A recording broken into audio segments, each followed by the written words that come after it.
Hello lovely humans and welcome to another episode of Your Replays. Today we're going to have a look at two tier 7 heavy tanks because that's where it starts to get relevant. If you're bad in tier 7, you're going to be bad at tier 8, 9 and 10.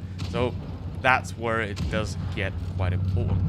Yeah, this is a tier 6 game, which means you're having a pretty easy time in this 45 TP, which does have tungsten.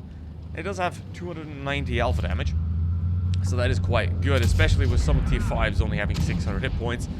That is very nice. Now, this AMX 1357 is obviously not playing the game correctly, as in you don't sit in front of a heavy tank in a light tank.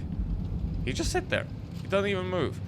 That's a bit disappointing. And here comes the AR, which is a solid tier 6 heavy tank, but again, it's tier 6. He doesn't really have a lot of chance. Now, he's dead.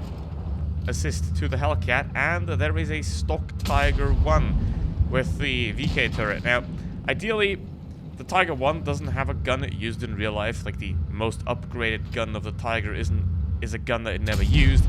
However, that is not how the Tiger looked either. So, that is a bit disappointing. And obviously, the Tiger is the most famous tank, but today we're going to look at the 45 TP and the Juto.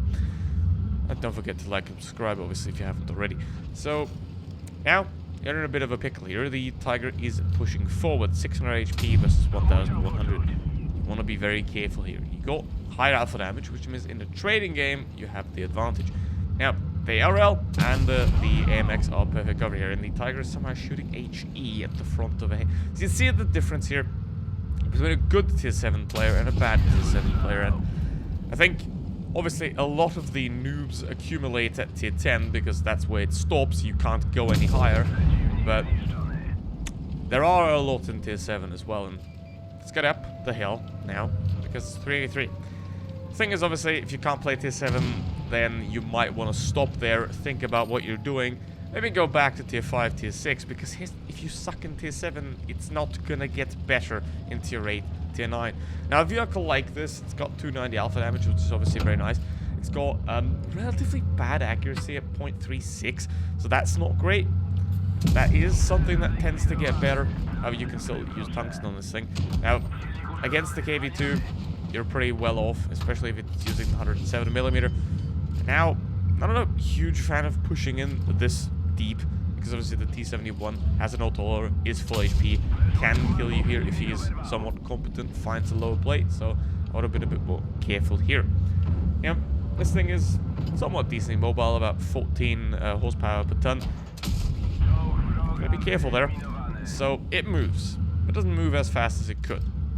Now again, the T71 is now focused on the Super Hellcat, which means you can just take your time and wait, aim. Hellcat's now dead, which is not good. But it's the last guy alive. You do still have I think that's the French MX, on the team. But you don't want to throw it away. And there we go. Nice shot. Very nice damage. 3.4k in a tier 7 heavy, which is very solid. And it's a nice game. No doubt about that, by a Radu Defender. And given that it's tier 7, you can't really expect anyone to be good at anything, because a lot of players will still be new there. However, if you're the one that's not good at anything at tier 7, yeah, might want to think about that. Now, we have the second game in a Juto. It's a camo-less Juto, which isn't really that great. Now, I get it with a heavy tank. If you're free to play, you're not going to put camo on a heavy. It's going to be pointless. However, I tend to see it this way, as players that do have camos equipped tend to be slightly better than players that don't have camos equipped. That's just a little trick that you can use. It the same goes for being in a clan or the player underscore players. It just tends to be that those players are slightly worse than the average player, which is already not very good in any way, but that's a different story. Now we've got here, we've got a very two-sided match. And in a game like this, is you want to identify the weakness of the enemy team. Like, there are currently 2 allied teammates on the other side. They're both dead. Well, 3 now. So, they're now dead. And there are 4 on this side against 3. Which means that this is where you want to go through. This is when you push. You want to get those 2 Tigers quickly, so you can get back that horrible disadvantage that you have. Ideally, you would want to go together. Ideally, you would want to go together to the A side on this map. But I guess not. Now the Black Prince is a tank that is also quite formidable at tier 7. It's got the armor, it's got pretty high DPM. I mean, it's only got 160 alpha damage, it's slow as hell. So it doesn't really fit in the FE215B line, just like the Churchills don't. But that's the only tanks they got, so that's what we have to work with. Definitely don't recommend playing those at all. Now the Juto compared to the 45 TP has 20 more alpha damage, but it's worse accuracy and only has 6 degrees of gun depression in the default configuration. I would recommend using the gun depression equipment so you get up to 9, which then makes it quite solid. Turret is good. You can go hold down with your 9 degrees of gun depression then. However, you still can pin it around the gun if you shoot through the spaced armor. And that's a 3v3 because the Black Prince and the Tigers have cocked it. All they would have had to do there is just wait and sit.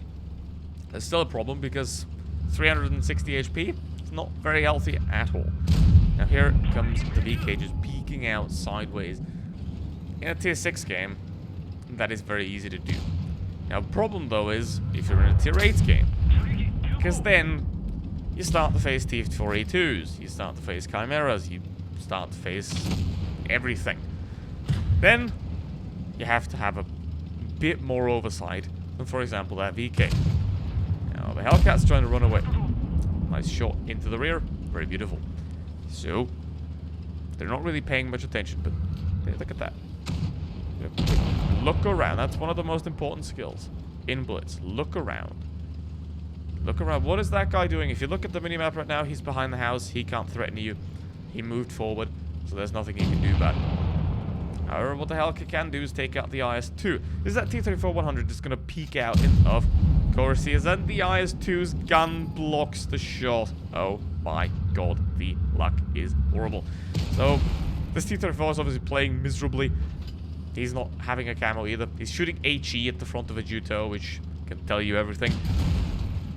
Like the Tiger in the first game, this is the massive contrast that you can see at tier 6, tier 7, where one guy is shooting HE at a heavy tank, the other guy is absolutely dominating the team. That is what I like about tier 7, really. It's a lot easier to do really well, because at tier 10, the players are stupid. At tier 7, the players are just bad. And that's a good difference, I think, because bad is easy to deal with than stupid.